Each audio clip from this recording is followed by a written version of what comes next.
नमस्कार विद्यार्थी मित्रांनो, स्वागत आहे तुमचं आपलं चॅनल आर्य प्रबोधिनीमध्ये. तर आज आपण पाहणार आहोत ग्रुप बी 2026चा प्रीचा पेपर. त्यातला आपण सीसॅटचा पार्ट पाहणार आहोत. यावेळेस सीसॅटमध्ये जवळपास 20 क्वेश्चन्स आले होते आणि पेपर जर आता तुम्ही बघितला असेल, ज्यांनी दिला असेल त्या लोकांना तो पेपर बऱ्यापैकी अवघड गेला होता, कारण की लोकांना टाईम नाही पुरलेला. आता ते सगळं जाऊ दे, आपण काय करूया, पेपर सोडवायचा प्रयत्न करूया आणि कमीत कमी वेळेत पेपर सोडवायचा प्रयत्न करूया. सुरुवातीचा प्रश्न बघा. हा प्रश्न काय म्हणतोय, एका वस्तूवर दुकानदार ग्राहकास 10% सूट देतो, तरी त्यास 25% नफा होतो. जर वस्तूची छापील किंमत 750 असेल तर दुकानदाराने ती वस्तू किती किमतीला खरेदी केली असेल. आता आपल्याला इथे काय दिसतंय की 750 रुपये त्याची छापील किंमत आहे, त्यावरती 10% सूट देतो, म्हणजे त्याला किती रुपयाला त्यांनी विकलेली आहे ती 675ला. आता ज्यावेळेस कॉस्ट प्राईजवरती त्याला 25% नफा होतोय, तर कॉस्ट प्राईज इंटू 125/100 जर आपण घेतलं तर आपल्याला येणार आहे त्याची सेलिंग प्राईज, जी काय आहे 675. हे सॉल्व करायचं आपल्याला. Cost price is equal to 675 into 125 divide by 100, ते काय येतं 4/5, आणि आपण सॉल्व केल्यानंतर आपल्याला काय येतं 540. तर आपली 540 रुपये ही त्याची खरेदी किंमत असणार आहे. पुढचं बघा. पुढचा प्रश्न काय, √45 प्लस √245 डिवाइड बाय √320 मायनस √180. आता हे सगळं जर बघितलं तर तुम्हाला दिसेल इथे 5ने मल्टिप्लाय करायला लागतं सगळ्यांना. So 5 into 9 plus 5 into 49 plus divided by पुढचं 320 म्हणजे 5 इंटू 64 आणि √180 म्हणजे 5 इंटू 36. आता हे सरळ सरळ लिहून घ्या. 3 बाहेर काढा जर का 9 आतमध्ये, तर 3√5 प्लस 49 इंटू 5 म्हणजे 7√5 डिवायडेड बाय 64 इंटू 5 म्हणजे 8√5 मायनस 36 इंटू 5 म्हणजे 6√5. आता याचे ॲडिशन केल्यावरती वरती मिळतं आपल्याला 10√5 अपॉन 2√5. डायरेक्ट डिव्हिजन होतंय, ऑप्शन येतोय 4. पुढचा बघा. एका आयताकृती पट्टीची मोठी बाजू 40 सेंटीमीटर आहे, कर्ण त्यापेक्षा 1 सेंटीमीटरने मोठा आहे, म्हणजे कर्ण झाला 41, मोठी बाजू झाली 40, छोटी बाजू शोधायची आपल्याला. त्यांनी विचारली परिमिती आहे. तर आता आपल्याला काय इक्वेशन येणार आहे, Pythagoras theorem 41 square is equal to 40 square plus x square. ते सॉल्व केल्यानंतर आपल्याला काय येतं, 41 स्क्वेअर म्हणजे काय 1681 आणि 40 स्क्वेअर म्हणजे काय 1600. सो 1681 वजा 1600 आपल्याला मिळतोय x. X square is equal to 81 म्हणजे x is equal to 9. So आपल्याला छोटी बाजू मिळाली 9. आता आपल्याला परिमिती ज्यावेळेस काढायची आयताकृती पट्टीची, तर आयताची परिमिती काय, दोन्ही बाजूंचे addition multiply by 2. So 40 plus 9 49 into 2 98, option number 4. हा प्रश्न बघा. दोन संख्या 5/7 या प्रमाणात आहेत. जर दोन्ही संख्यांमध्ये 12 मिळवले तर त्याचे प्रमाण 7:9 होते. ओके. तर संख्यांमध्ये आपण एक्स घेऊया फॅक्टर. 5x प्लस 12 आणि 7x plus 12 is equal to 7:9. ठीक आहे. आता हे सॉल्व करा equation. 9×5 45 plus 12×9 88 is equal to 7×7 49 plus 12×7 84. आता 49x मायनस 45x म्हणजे 4x इज इक्वल टू 108 वजा 84 म्हणजे 24 झाले. So x is equal to 6. आता x इज इक्वल टू 6 मिळालं आपल्याला. त्यांनी काय विचारले, दोन संख्यांमधला फरक. आता दोन संख्यांमधला फरक काय, 7 वजा 5 2. So 2 into 6 is equal to 12 आपलं उत्तर यायला पाहिजे, ऑप्शन नंबर 2. पुढचा प्रश्न बघा. दोन रेल्वे गाड्या एकाच दिशेने अनुक्रमे 112 किलोमीटर पर ताशी आणि 76 किलोमीटर पर ताशीने धावत आहेत, एकाच दिशेने चालल्यात. तर एका धीम्या गाडीत बसलेल्या व्यक्तीला 20 सेकंदात ओलांडलेल्या वेगवान गाडीची लांबी किती, एवढं त्यांनी विचारले. तर ज्यावेळेस दोन रेल्वे गाड्या एकाच दिशेने करतात त्यावेळेस त्यांचा वेगांची आपल्याला वजाबाकी करायची. फॉर्म्युला आपल्याला माहिती आहे, speed is equal to distance upon time. Speed काय 112 वजा 76, वजाबाकी करायची रिलेटिव्ह स्पीड. त्याला मल्टिप्लाय बाय 5/18 करायचं आहे, त्याला मीटर पर सेकंदमध्ये कन्वर्ट करण्यासाठी. आणि पुढचा फॉर्म्युला डिस्टन्स आहे तसंच लिहायचं आहे आणि टाईम लागलेला आहे 20 सेकंद. जेव्हा आपण सॉल्व करू त्यावेळेस आपल्याला इथं दिसतं की 112 वजा 76 म्हणजे किती झाले, 12तून 6 गेले 6 उरले, 11तून 8 गेले उरले 3, 36. सो 36 डिवायडेड बाय 18 2 आणि 2 into 5 10. So d is equal to 20 इकडे गेला त्या साईडला cross multiplication, 10 into 20 is equal to 200. So आपला ऑप्शन आला आहे ऑप्शन नंबर 2. एकदम सिम्पल आहे, कॅल्क्युलेशन फक्त माहिती पाहिजेत. पुढचं बघा. एक दुकानदार एक वस्तूची खरेदी 1200 मध्ये करतो व ती विकतो जेणेकरून त्याला 20% नफा होईल. ठीक आहे, खरेदी किंमत 1200, 20% नफा. तो मार्क केलेल्या किमतीवर 10% सूट देतो. वस्तूची मार्क केलेली किंमत किती? आता काय कळते आपल्याला की एक त्यांनी 1200 रुपयामध्ये तिची खरेदी किंमत आहे, त्याच्यावरती तो एक कुठली तरी मार्क अमाऊंट लावतोय. ओके, 1200 वरती खरेदी किंमत आहे, त्याची मार्क अमाऊंट आहे ती जी काय असणार आहे त्याच्यावरती त्यांनी 10% डिस्काउंट दिला आहे. ओके, आणि त्यावरती त्यांनी डिस्काउंट देऊन त्यांनी 20% नफा कमवला आहे. हे आपल्याला सरळ सरळ इक्वेशन आहे. तर सेलिंग प्राईस काय येणार आहे? 120 डिवायडेड बाय 100 इंटू 1200 ही त्याची सेलिंग प्राईस आहे. ते सॉल्व करूया. 1200 डिवायडेड बाय 100 12 आले, 12 इंटू 120 1440. ओके, 144 शून्य म्हणजे 1440 त्याची सेलिंग प्राईस आली. आता हे सेलिंग प्राईस आहे, आपल्याला मार्क प्राईस काढायची आहे. तर मार्क प्राईसवरती 10% ऑफ दिल्यानंतर ही प्राईस येते सेलिंग प्राईस. सो आपल्याला मार्क प्राईस काय येणार आहे? Mark price into 0.9 is equal to 1440. Okay, 0.9 म्हणजे 90/100 इज इक्वल टू 1440. आता हे सॉल्व करायचं आपल्याला. आता 0 गेला, 9/10, 144 इंटू 100 1440, परत एक शून्य लावा पुढे आणि खाली 9. सो 9चा 16 9 44 आहे.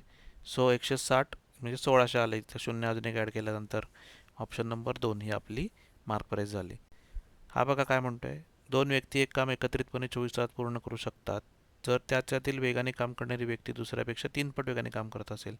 दोन व्यक्ती ए आणि बी घेऊया, त्या वेगाने काम करतायत, ते एकत्र काम करतायत, त्यावेळेस ते 24 तासांनी काम करत असताना त्यांचं एक काम पूर्ण होतं इज इक्वल टू 1. तर त्यापैकी आपल्याला असं पकडूया की ए ही वेगाने काम करते, सो बीला ते काम करण्यासाठी 3 पट टाईम लागणार आहे. So B is equal to 3A. ठीक आहे, समजते? कुठलंही घ्या, काही फरक नाही पडत, दोन्हीपैकी एक फरक पडत नाही. 24 इज इक्वल टू 1. आता हे सॉल्व करायचं आपल्याला. 3A आणि ए म्हणजे लसावी घ्या. 3A वरती मल्टिप्लाय केल्यावर 3 plus 1 divide by 3A into 24 is equal to 1. आता हे जेव्हा सॉल्व करू आपण त्यावेळेस आपल्याला मिळतं 3 8 24 आणि 8 चौक 32. So A is equal to 32 येते. सो त्यावेळेस आपला ऑप्शन येणार आहे ऑप्शन नंबर 4. हा प्रश्न बघा, रणधीरजवळ 10,000 रुपये होते, त्यापैकी काही रक्कम तो स्कीम ए मध्ये 5% दशादशे सरळ व्याजदराने गुंतवतो, उर्वरित रक्कम बी मध्ये 8% दशादशेने गुंतवतो. त्याला 1 वर्षानंतर 710 रुपये व्याज मिळतं. 10,000 रुपये दोन स्कीम, ए मध्ये 5% दराने आणि बी मध्ये 8% दराने असं त्यांनी दिलं आहे. आता इथे काय करूया, इथे सर्वात सोपी मेथड आपल्यासाठी सबस्टिट्यूशन, कारण की इथं दोन अननोन मिळत आहेत. स्प्लिट केलं पण कुठल्या रेशोमध्ये स्प्लिट केलं आपल्याला माहिती नाही आहे. सो दोन अननोन आहेत, सो सिंगल इक्वेशन दिले, त्यापेक्षा आपण सबस्टिट्यूशनने जाऊया. सर्वात पहिले ट्राय करा. बीचे अमाऊंट आहे 3,000, त्यांनी बीमध्ये विचारले, सो त्यांनी ऑप्शन दिला आहे 3,000. सो असं पकडा की बीमध्ये 3,000 गुंतवले, तर एमध्ये किती गुंतवले? 7,000. तो ज्यावेळेस 7,000 गुंतवले असतील एमध्ये, तर 5% किती मिळतील? 350 रुपये. आणि 8% बीमध्ये किती मिळतील? 240 रुपये. सो 350 प्लस 240 येतात 590, जो की 700पेक्षा कमी आहेत, त्यामुळं हा ऑप्शन आपला कट झाला. पुढचा ऑप्शन बघा, बीमध्ये त्यांनी इन्व्हेस्ट केलेत 5,500. सो एमध्ये किती राहतील? 4,500. तर 4,500 मल्टिप्लाय केलं 5%साठी तर किती येतात? 5,525, 5 चौक 20, 225. ठीक आहे, आणि 55, 5,500 गुणिले 8, 8 40, 440. आता ही जी अमाऊंट आहे याच्यामध्ये 5 येतं एंडला, त्यामुळं हे पण नाही आहे, ॲडिशन करायचाच काय पॉईंट नाही. 710 रुपयाच्या पेक्षा वेगळंच असणार आहे. सेम तिसऱ्या ऑप्शनमध्ये पण तसंच होणार आहे, कारण की परत 6,500 आहे, दुसरीकडे 3,500 येणार आहे. तर इथे पण आपल्याला कॅल्क्युलेशनमध्ये एकक स्थानी 5 येणार आहे, त्यामुळे ते ट्राय नको करायला. तो लास्ट ट्राय करूया. बीमध्ये इन्व्हेस्ट केलेत 7,000 आणि एमध्ये इन्व्हेस्ट केले 3,000. तर 3,000चे 5%ने किती होतात? 3,515, 150 आणि 7 56, 560. ॲडची ॲडिशन होतीये का बरोबर? हो, होतीये. 0 0 5 आणि 6 11, चाल 1 5 आणि 2 7. ऑप्शन नंबर 4 आपलं उत्तर आहे. हा प्रश्न बघा, जर एका आयताची लांबी 40%ने वाढवली तर त्या आयताचे क्षेत्रफळ तेवढंच राहण्यासाठी आयताची रुंदी किती टक्क्यांनी कमी करावी लागेल? अज्युम करा 10 बाय 10चा एक आयत आहे, त्याचा एरिया किती झाला? 100. एक बाजू त्यांनी 40% वाढवली म्हणजे किती झालं 14. मग दुसरी बाजू किती काढायची आपल्याला म्हणून एक्सच पकडूया. आता एक्ससाठी सॉल्व केलं तर 100/14. आता हे जेव्हा आपण डिवाइड करू 14 7 ते 98 उरले किती 2. 14 1 14 मग 7.1 येते आहे. तर त्यावेळेस ती 10पेक्षा 7.1नी कमी झाली म्हणजे 2.9च्या आसपास काहीतरी येणार आहे. 2.9 तर इथं नाही आहे. सो आपला ऑप्शन असणार आहे 2.8. So that is 28.4/7%. ठीक आहे, ॲप्रॉक्सिमेशननी येते आन्सर, जास्त डायरेक्ट आन्सर काढायची गरज नाही. नेक्स्ट बघा, टीनाईने काही आंबे खरेदी केले, त्यातील 10% आंबे सडके होते. शिल्लक आंब्यांपैकी 80% आंबे तिने मित्रांना दिले. जर तिच्याकडे 45 आंबे उरले तर तिचे बाजारातून किती आंबे खरेदी केले? अज्युम करा तिने एक आंबे आणले, त्यापैकी 10% सडके होते म्हणजे 0.9 राहिले आणि त्यापैकी तिने 0.8 मित्रांना दिले. तर तिच्याकडे उरले किती आहेत? 0.9च्या 2.2 0.9 इंटू 0.2 तिच्याकडे उरलेत. 0.2 इंटू 0.9 तिच्याकडे उरलेत. त्याचं उत्तर काय तर 0.45. ठीक आहे, 18 x is equal to 45.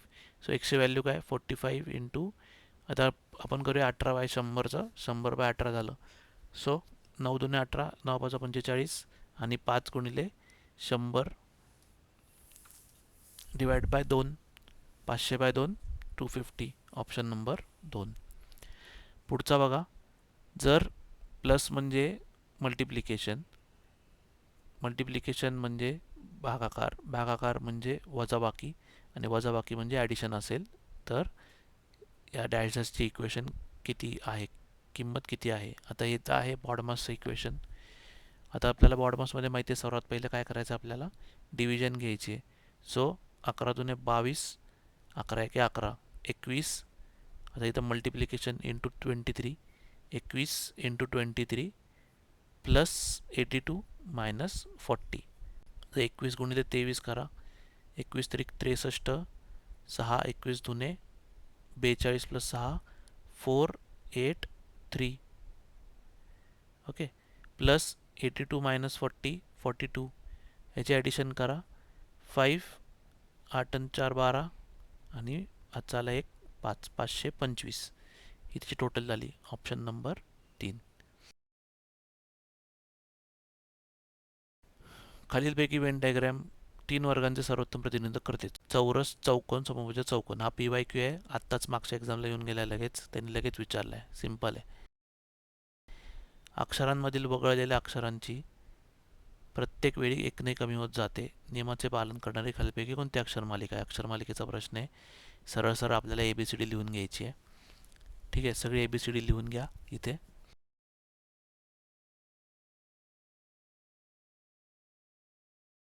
Total याच्यामध्ये काय करता येतं, मग ABCD लिहिल्यानंतर आपल्याला कळतं की B आणि H मध्ये कितीचा फरक आहे? 5चा फरक आहे. H आणि M मध्ये कितीचा फरक आहे? 4चा फरक आहे. M आणि Q मध्ये कितीचा फरक आहे? 3चा फरक आहे. Q आणि S मध्ये कितीचा फरक आहे? 1चा फरक आहे. आणि एस आणि यू मध्ये पण 1चा फरक आहे. ओके, इथं नाही व्हॅलिडेट होते. आता सेकंड आणि थर्ड ट्राय करायच्या ऐवजी आपण डायरेक्ट शेवटचं ट्राय करूया. शक्यतो असं करतं MPSC की पहिलं नसेल तर शेवटचं असतं, म्हणजे आपल्याला वेळ वाया जात नाही. तिथं बघा F आणि L मध्ये कितीचा फरक आहे? 5चा फरक आहे. L आणि Q मध्ये कितीचा फरक आहे? 4चा फरक आहे. Q आणि U मध्ये कितीचा फरक आहे? 3चा फरक आहे. आणि यू आणि एक्समध्ये 2चा फरक आहे आणि एक्स आणि झेडमध्ये 1चा फरक आहे. ओके, इथं तंतोतंत प्रत्येक वेळेस एकने कमी होत जाते, त्यामुळं ऑप्शन 4 आपल्याला टिक करायला काहीच हरकत नाही आहे. त्यांनी दिलेल्या व्हॅल्यूज ते फॉलो करते. हा प्रश्न बघा, प्रज्ञाची बस शाळेत पोहोचली तेव्हा दक्षिणेकडे तोंड करून उभी होती. घरून निघाल्यावर ती 2 वेळा डावीकडे, 1 वेळा उजवीकडे वळाली, तर घरून निघताना तिचे तोंड कुठल्या दिशेला असेल? ठीक आहे, तर इथे काय करायचं आहे की सुरुवात करताना ती घरून निघाली, कुठली पण डायरेक्शन पकडा, आपण समजा पकडूया की पूर्वेकडून पकडूया. ती निघाल्यावरती एकदा 2 वेळा डावीकडे वळाली, 1 2, त्यानंतर उजवीकडे वळाली. तिचा चेहरा दक्षिणेकडे उभी राहिली. आता जर का ही दक्षिण असेल तर आपल्याला ही बाजू कुठली येणार आहे? ही आहे पूर्वेकडे तोंड केलेलं आहे, पण ते बघते कुठे? पश्चिमेला. म्हणजे पूर्वेकडून निघाले पण बघते कुठे? तर पश्चिमेला. ओके, तेच त्यांनी विचारले. Option number 3. पुढचा प्रश्न बघा, आता ही पझल दिली आहे त्यांनी आता पेपरमध्ये ज्यावेळेस पझल आपण सॉल्व करतो तेव्हा भरपूर टाईम जातो, टाईम कन्झ्युमिंग गोष्ट आहे इथे. जर तुम्हाला टाईम पुरला तरच इथे द्या, म्हणजे 1-2 अटेम्प्ट करून पण आपण पुढे जाऊ शकतो, जास्त वेळ घालवायचा नाही. आता 68 आणि 38 आणि 72. 68चं काय, 68 डिवाइड बाय 2 किती येतं, 34. आणि 34 प्लस 38 किती येतं, 72. सेम पुढे लागते का बघा, 100 divided by 2 50. 50 plus 87 is equal to 137. So आता सेम खाली लॉजिक लागायला पाहिजे की something divided by 2 plus 30 is equal to 54. So 54 minus 30 24. आणि 24 इज हाफ ऑफ समथिंग, तेच आपलं उत्तर आहे. तर 24चं multiplication by 2 will be 48. So 48 will be our answer. Next बघा, प्रश्नचिन्हाचा की कोणता योग्य अंक शोधा. ओके, नंबर सिरीजचा प्रश्न आहे. 14, 27, 44, क्वेश्चन मार्क, 90, 119 आणि 152. आता सुरुवातीला फक्त डिफरन्स काढून बघा. पहिल्यांदा 14 आणि 27 मध्ये कितीचा डिफरन्स आहे, 13चा. 27 आणि 44 मध्ये कितीचा फरक आहे, 17चा. ओके, आता त्यानंतर मधले दोन माहिती नाहीत आपल्याला, सो आपण पुढच्या पुढे जाऊया डायरेक्ट. 90 आणि 119 मध्ये कितीचा फरक आहे, 29चा. आणि 119 आणि 152 मध्ये कितीचा फरक आहे, 33चा फरक आहे. आता इथं दिसतंय आपल्याला काहीतरी की बाबा 13 आणि 17 मध्ये 4चा फरक आहे, आणि 29 आणि 33 मध्ये पण 4चा फरक आहे. सो मधल्या गोष्टींमध्ये पण 4चाच फरक असू शकतो. सो 17 प्लस 4 21, आणि 21 प्लस 4 25, आणि 25 प्लस 4 29 हे दिसतंय आपल्याला. आता जर एवढं दिसतंय तर मग 44 प्लस 21 65. आता पुढचं बघूया, 65 प्लस 25 येते का बरोबर, 90 येते. ओके, तो आपला ऑप्शन इथे बरोबर लागतोय. ऑप्शन असणार आहे ऑप्शन नंबर 3. हा प्रश्न बघा, असर्शन रिझनचा प्रश्न आहे. दोन विधानांपैकी ए प्रतिपादन आहे आणि एक कारण आहे. प्रतिपादन व कारण या दोघांमधला संबंध खालील उत्तर पर्यायांमधून शोधा. प्रतिपादन काय, कापसाची गाळाच्या जमिनीत वाढ होते होते पण आपण शक्यतो माहिती आहे आपल्याला की काळी रेगूर मृदा असते ती कापसाची असते, ती जास्त चांगली कापसाची. त्यानंतर गाळाच्या जमिनी या खूप सुपीक असतात, याचं कारण त्यांनी दिलेलं आहे. आता इथे काय आहे, त्यामुळे पहिलं ऑप्शन आपण असं पकडू शकतो की त्या पहिलं ऑप्शन कमी बरोबर आहे, त्यामुळे इथे काय असणार आहे ऑप्शन नंबर 4. म्हणजे स्टेटमेंट चुकीचं आहे पण त्याचं रिझनिंग बरोबर आहे. आता पुढचा प्रश्न बघा, हा एक टाईम कन्झ्युमिंग प्रश्न आहे. ह्याच्यामध्ये बराच वेळ जातोय, गेला असेल मुलांचा, तर त्यांनी अटेम्प्ट केला असेल तर. एका शाळेमध्ये A B C D E आणि एफ अशा 6 व्यक्ती शिक्षक म्हणून कार्यरत आहेत. टोटल 6 शिक्षक आहेत. आता इथे लिहून घ्या, प्रत्येक शिक्षक 2 विषय शिकवतात, एक अनिवार्य आणि एक ऐच्छिक, ऑप्शनल आणि कंपल्सरी. डीचा ऐच्छिक विषय इतिहास आहे, हिस्ट्री, जो की इतर 3 जणांचा अनिवार्य आहे. ही इन्फॉर्मेशन इथे महत्त्वाची आहे. ई आणि एफ यांचा 2 पैकी एक विषय भौतिकशास्त्र आहे, म्हणजे फिजिक्स आहे. एफचा गणित हा अनिवार्य विषय आहे. एफचा कंपल्सरी सब्जेक्ट आहे मॅथ्स. तो सी आणि ईचा ऐच्छिक आहे. ओके, मग सी समोर ते दोन, सी आणि ई समोर त्या गोष्टी लिहायच्या की बाबा तो ऐच्छिक आहे त्यांचा. ठीक आहे. इतिहास आणि इंग्रजी हे एचे विषय आहेत, तर इतिहासासमोर लिहायचे, ए समोर लिहा इतिहास प्लस इंग्रजी, पण अनिवार्य ऐच्छिक विषय म्हणून ते डीचे अगदी उलटे आहेत. सो डीचा जर ऑप्शनल सब्जेक्ट हिस्ट्री असेल तर एचा ऑप्शनल काय असणार आहे, इंग्लिश असणार आहे. ओके, जर डीचा ऑप्शनल आहे तो एचा कंपल्सरी असणार आहे. सो एचा पण कंपल्सरी काय असणार आहे, हिस्ट्री असणार आहे. सो आपल्याला इथेच जवळपास सगळ्या गोष्टी मिळून जात आहेत, 3च गोष्टी रिकाम्या राहत आहेत. त्याच्यानंतर पुढे काय, रसायनशास्त्र केवळ एकाच शिक्षकाचा ऐच्छिक विषय, तर राहिला प्रश्न फक्त बीचा. सो बी तिथे केमिस्ट्री येणार आहे.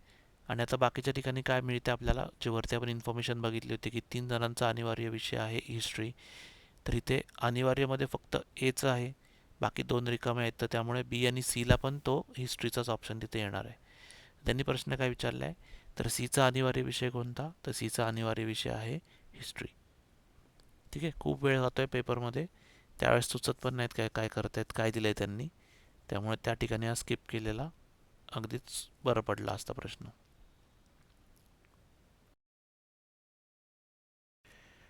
पुढचा प्रश्न बघा, एक समीकरण दिले, त्यावरून त्यांना वायची किंमत काढायची. तर समीकरण एकदम इझी आहे, तर वायची किंमत काढायची म्हणून आपण एक्स काढून टाकूया. तर एक्स काढण्यासाठी काय करायला लागेल आपल्याला, मायनस करायला लागेल. त्यावेळेस मायनस करू तर 62 मध्ये प्लस होईल, मायनस मायनस प्लस. करा डायरेक्ट. 2x मायनस झाले.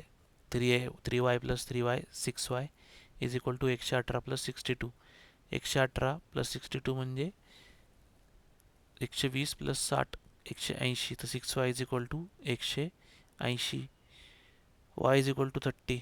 एकदम सोपं आहे. Option number 4. लास्ट बघा.